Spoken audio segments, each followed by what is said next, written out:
لذت بردیم از اکرمی قشنگ و زیبای شما. زهشت میکشم بار جهانی که گویی من جهانی را ستونم. به صورت کمترم از این ذره، ز روی عشق از عالم فزونم. یکی قطره که هم قطره است و دریا، من این اشکالها را آزمونم. حالا از جناب محترم میرویس قیاسی نویسنده و پژوهشگر اسلام شناسی دعوت میکنند که نگاه حضرت مولانا را نسبت به دین و پیوند در واقع آثار مولانا را نسبت به دین ارائه فرمایند.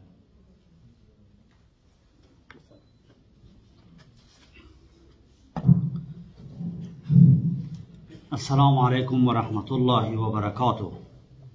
رب اشرح لی صدری و یسر لی امری واحلل عقدة من لسانی یفقه قولی.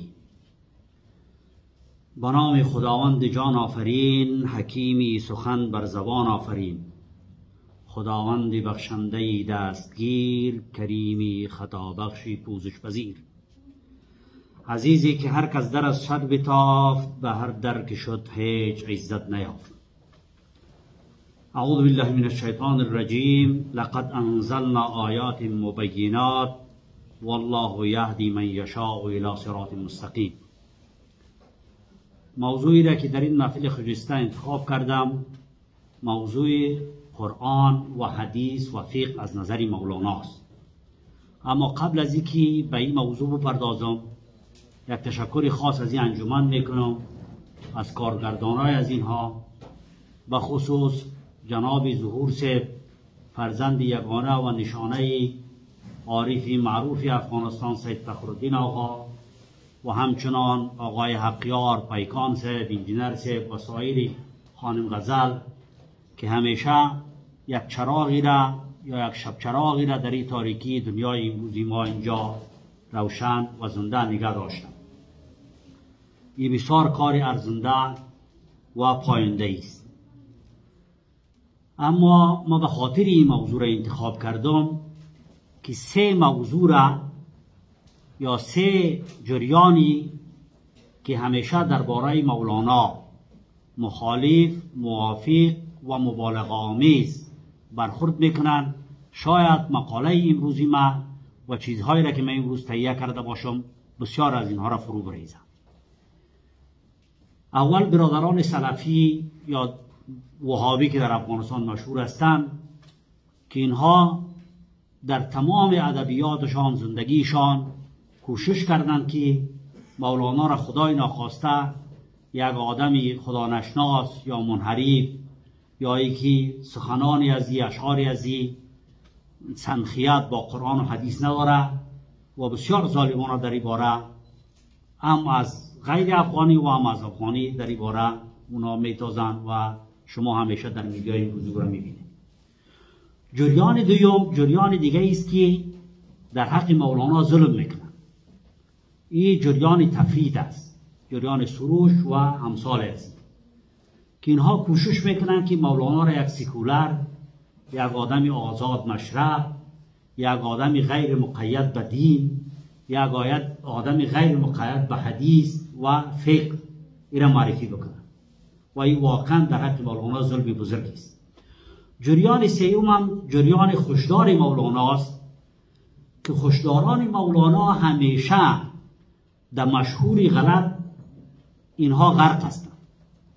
ما همیشه ای را میشنویم در بسیار محافل نوشته ها بسیار شخصیت های ایرانی را دیدیم که وقتی که مولانا شمس دید دیگه با فقه و قرآن و مدرسه و گپا خداحافظی کرد، به رقص و پایکوبی و رقص سما و چیزا پرداخت و این واقعا یک افترا در حق مولانا است. به خاطر از اینکه اون مصنوی معنوی را که میبینید، چیزی که ما در اینجا جمع‌آوری کردیم از مصنوی معنوی است، از دیوان شمس است. این مصنوی و معنوی و دیوان شمس خب مولانا قسمی که دوستان اینجا گفتن خب بعد از دیدن شمس سروده مثنوی را تقسیم میکنند به 4 بخش. 2 بخشی مثنوی مستدل از قرآن است. تمام اقوال را که مولانا میاره از قرآن استدلال میکنه. بخش سوم مثنوی که به 4 بخش تقسیم میکنیم مستدل از حدیث است. مولانا تمام سخنهایی که میگه از سخنان گوهربار پیامبر صلی الله علیه و آله استمداد میکنه و استدلال میکنه. 1 بخش 4 سخنان مولانا مستدل یا متکی بر فقه اسلامی است که من اینجا از داخل این مثنوی را دو شب دو روز ششم جمع آوری کردیم. این باور یک باور غلط است که مولانا شمس الدین از دین و از قرآن و مدرسه خداحافظی کرد. وقتی که خداحافظی کرد خچار مثنوی را از قرآن گرفت. این خو یک تضاد است. با همین خاطر میخواهم امروز این باورها را من فرو بریزم. این درست نیست. مولانا متشرع، مفسر، فقیه اصولی بود و تا اینکه وفات هم کرد به این اصول باقی ماند. درسی مدرسه هم ترک نکرد.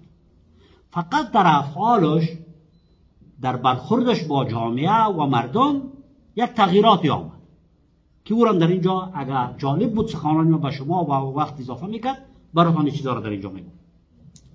مثلا قرآن از نظر مولانا قرآن را به تردید وحی الهی میدانست و بارها در مثنوی و معنوی و دیوان شمس بر این عقیده تاکید میکند.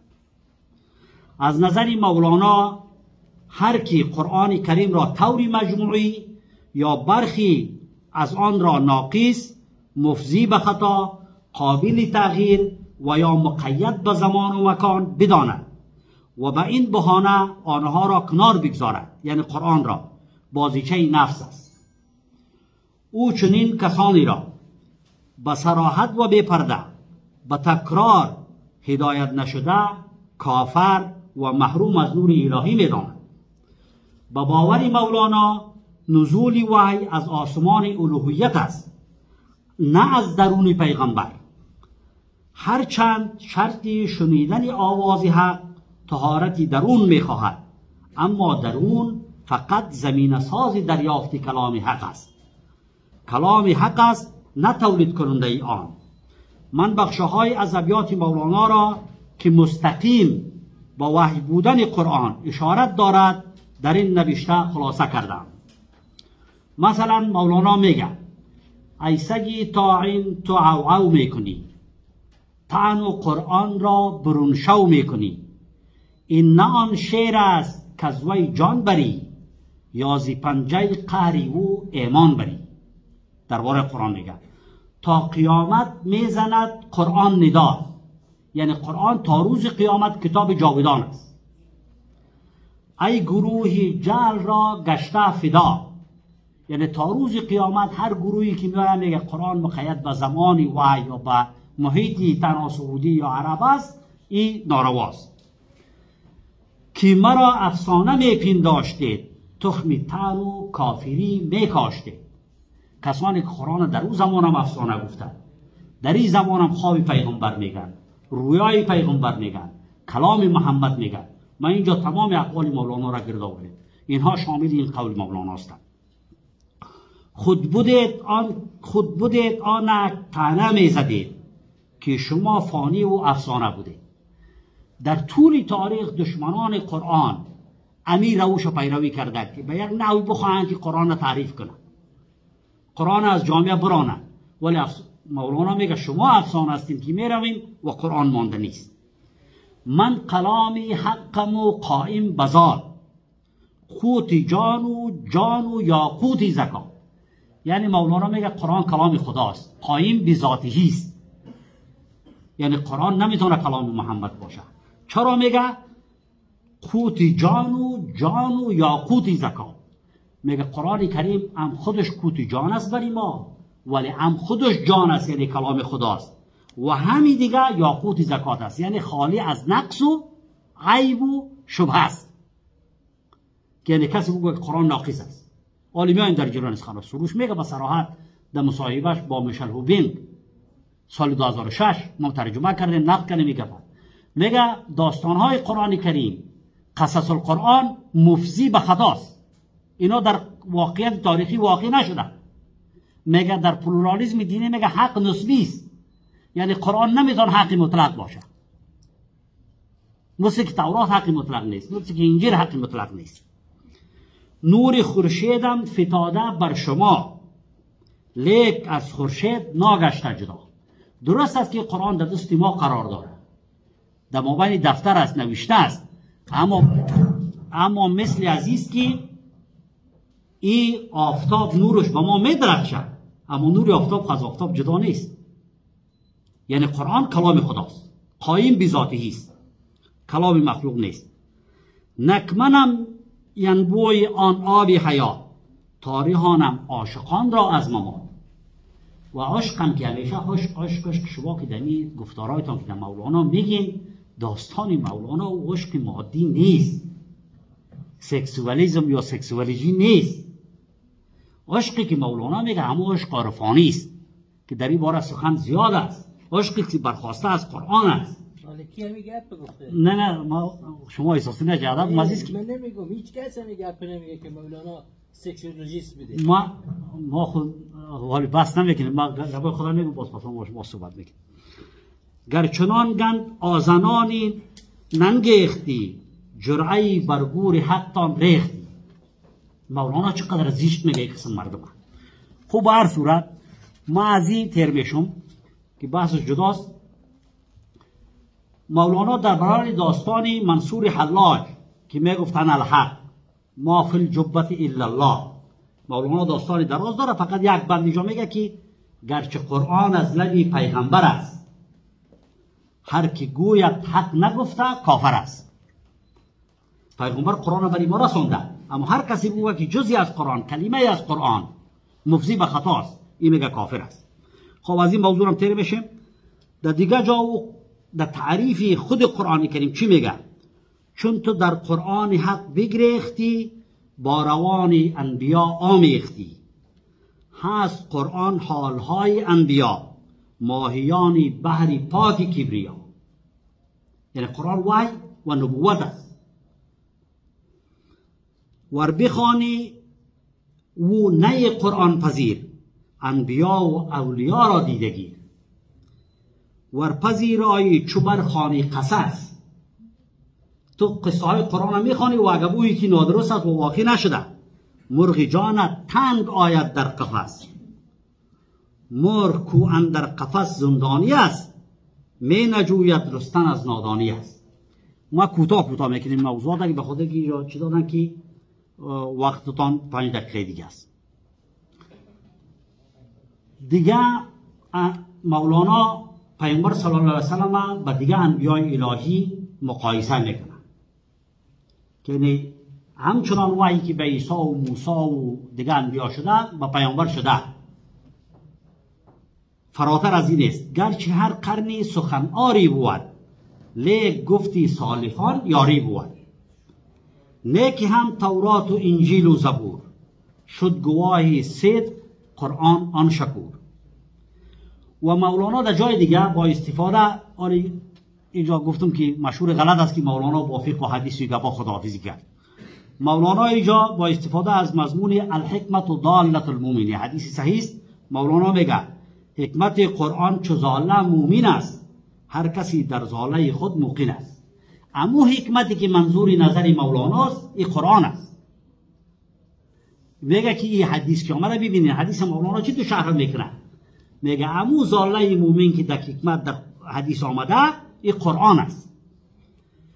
و یک بحث دیگر رو باز میکنه برای چند دقیقه، که ما در تفسیر قرآن کریم 3 قسم تفسیر داریم: تفسیر معصور، تفسیری بالروایه میره میگن، تفسیری بالرأی یا تفسیر عقلانی را میگن، تفسیر سوم تفسیر اشاری است.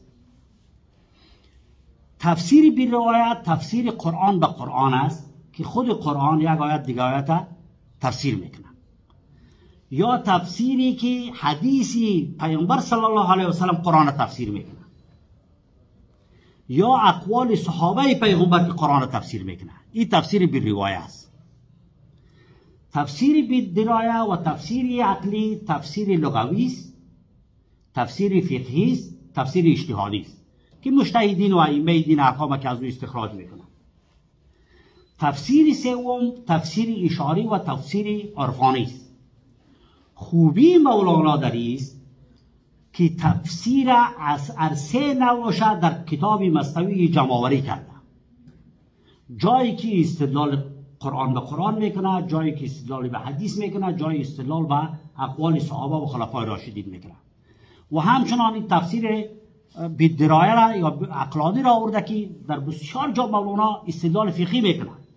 مسائل وضو، مسائل سنت های وضو، مسائل مس گوش، مسائل مس گردن، اینها مولانا میاره در اشعارش به عنوان استدلال. این دو تفسیر عرفانی بیشتری دوستا که علاقمند مولانا هستند و مسائل شرعی را معلومات ندارند، اینها به بخش عرفان مولانا زیاد میپیچند. در این شکی نیست که مثنوی معنوی یکی از تفسیرهای اشاری یا تفسیر عرفانی قرآن کریم است. این یک بخش است. باقی بخشهای کتاب مولانا کتاب اما دو بخش دیگری تفسیر است. این ضرور بودی توضیح. مثلا یک چند استدلال آوردیم در جا. خود مولانا چی میگه؟ معنی قرآن ز قرآن پرسو بس و از کسی کاتش زده استن در هواست. یعنی کسی که قرآن از قرآن تو پرسان بکن که خود قرآن درباره قرآن چی میگه، و دیگه این از کسی بشنو که باید متقی باشه. یعنی تقوا را، پاکی را مولانا شرط مفسر بودن میدونه. یک کافر نمیتونه مفسر قرآن شو از نظر مولانا. این خود اتهام و افترا نیست درباره مولانا. پیش قرآن گشت قربانی و پس تا که عینی روح او قرآن شده است. میگه کسی میگه تفسیر قرآن از کسی تو پرسان بکن که او به قرآن خود تسلیم کرده، به قرآن سجده کرده، گفته که تو حق هستی و روح از او به روح قرآن پیوسته شده. یا کسی که به قرآن باور نداشته باشه، قرآن ناقص داره، از نظر من، از نظر مولانا او نمیتونه مفسر قرآن باشه. روغنی کوشت فدای گل به گل، خواه روغن بوی کن خواهی تو گل. میگه یک مفسری که متقی است، تقوا داره، طهارت داره، میگه وقتی که قرآن را تفسیر میکنه تو گپ از را بشنو. مثلا خود مولانا اور یادم است، میگه چرا؟ به خاطر از این میگه که یک روغن که در گل شما در گلاب یک جا کنید، چی گلاب بوی کنید چی روغن بوی کنید. خب از این هم بگذاریم که وقتم کم است، ما باید بعضی موضوعاتی را که اینجا بگم. خب زیاد هستیم، وقتم خلاص شده، فقط یک چند دقیقه اجازه است، 2 دقیقه دیگه که موضوع دیگر را من اشاره کنم. که مولانا بعضی بازم تکرار میکنم و یک قریب خفه نشن دیگه، چون جایی که بحث و علمی گپا میآید ممکن دست سخن یگان کس تچ بخوره، این مشکلی نیست. اینجا ما اصلاح از مولانا کردیم. بعضی میگن مولانا با فقه خداحافظی کرد. مولانا با عموم مستحبات حضور هم خداحافظی نکرده بود. در کتابش اینو براتون میخونم. فقه اسلامی از نظر مولانا بعد از قرآن و حدیث یک اصل است. با این استدلال میکنه. یک موضوع نکته دیگر رو روشن کنم که کتاب مولانا در دین کتاب اصل نیست. یعنی خود کتاب مولانا مرجع دینی نیست. این گپ باید روشن شود. به خاطر چی؟ به خاطر که مرجع چی را میگن؟ که او متکی به غیرش نباشه. وقتی که مولانا یک مسئله را میاره، آیت قرآن را دلیل میگیره، معناش است که میگه این گپ ما به خاطر است که در قرآن است. گپ مولانا فرع است، اصل دین نیست. مولانا میگه که این گپ ما درست است به خاطر که در فلان حدیث آمده. معناش است که گپ مولانا فرع است. مولانا میگه این گپ ما درست است به خاطر که پشت گوش مسح کردن سنت است. معناش است که مولانا گپ خود مستدل میسازه به فقه اسلامی. اینه چند نکته بود که ما جسته و گریخته وقت یاری نمیکرد براتون روشن کردم و با تاییدی در آخری هم نکته را میکنم که مولانا که در غرب شهرت پیدا کرده همش از این گپ نیست که از مسئله تن عرفان باشه. در غرب بسیار شخصیت های اسلامی، مکتبه ها، کتابخانه ها، دانشگاه ها بنام از اوناست. ابن سینا، زهری، ابن رشد، امیر رشدیون، امیر هایدگر و اینا، فلاسفه آلمانی، اینا خب برداشته از فلسفه ابن رشد خود گرفتن. اینها به هر دو چیز مشهور هستند در غرب، هم در قوانین، هم در ادبیات و فرهنگ که استاد گفتن، تمام مسئله عرفان نیست. به این خاطر بازم در آخر سخنان ما برای تایید سخنانی چیز از به کم و کاست چیزی که استاد معین فرمودن، همشهره ما فرمودن، استاد فرمودن، این گپا ما در منطقه قاعده داریم دیگه اثبات شی نفی معادا را نمیکنه. ما که میگیم مولانا با فقه و قرآن و حدیث گپا که استدلال میکنه، این معناش این نیست که با عرفان استدلال نکرده. تشکر از اینکه سخنرانی برای شنیدین و وقت داریم که حقایق براتون بگم. سلام علیکم. تشکر بسیار زیاد جناب ریاسی صاحب. شکی نیست که هر انسان دانش آموخته و پژوهشگر نگاه خودش نسبت به شخصیت‌های تاثیرگذار جهان گذشته یا امروز متفاوت است و با احترام به صحبت‌های شما استفاده کردیم. خیلی ممنون از اینکه زحمت کشیدین و منابعی را دریافت کردیم و از درون اینها موارد خوبی را بیان کردیم. حالا دلیل از اینکه ما در وضعیت متاسفانه بحرانی قرار داریم که درد دوری و احتیاج کمتر نبود که حالا یک امیدی امروز بالاخره این تغییری که پیوست میان خانواده و احتیاج با موجود خرج شده. به این دلیل از بانو غزل یک بار دیگر دعوت میکنیم که تا در این زمینه میکنم که شعر دارن و بخوانش میکنم.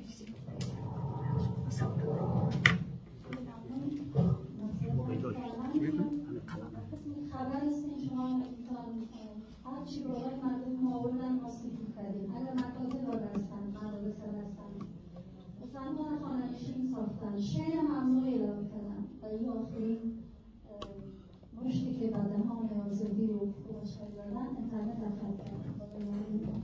خیلی عملا دوربین ساخته ولی متاسفانه هنوز ما ساکت هستیم و صدا بلند نمی‌کنیم. میخوایم غزل بخوانم